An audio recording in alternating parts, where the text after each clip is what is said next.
মেলায় ভিড়ও ভালোই রয়েছে। তো আমরা ফার্স্টে সব কিছু ভালো করে ঘুরে ঘুরে দেখে নিচ্ছিলাম। তারপর পৌঁছে গেছিলাম এই স্টলটায়। এই দাদাটা আলুটাকে কি সুন্দর বানিয়ে ফ্রাই করে দিচ্ছিল। তো এইটা যেহেতু কখনো ট্রাই করিনি, তাই জন্য ইচ্ছে হলো আজকে ট্রাই করি। তো কেমন খেতে হবে সেটা জানতাম না, তাই জন্য একটাই বলেছিলাম। খেতে কিন্তু সত্যিই খুব সুন্দর। সানভিও খেয়ে নিচ্ছিল, শুধু একটু গরম ছিল বলে প্রবলেম হচ্ছিল। তারপর আমরা চলে গেছিলাম চাটের স্টলে।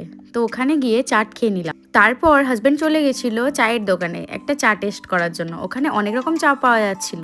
ও চাটা অর্ডার করার সময় আমায় বললো, তুমি কি খাবে? আমার দুধ চা খেতে একদম ভালো লাগে না, ওই জন্য আমি বললাম না, আমি খাবো না। তারপরে ও চা খেতে খেতে বললো, একটু টেস্ট তো করে দেখো কেমন হয়েছে। তারপরে দেখলাম না, চাটা বেশ ভালোই লাগছে। তারপর আমরা রোল খেয়ে চলে এসেছিলাম বেটুকে জাম্পিং করাতে। বেটুর জাম্পিং করতে করতে অনেকটাই লেট হয়ে গেছিলো, অনেকটা রাতও হয়ে গেছিলো, তাই জন্যে আমরা বাড়ি চলে এসেছিলাম।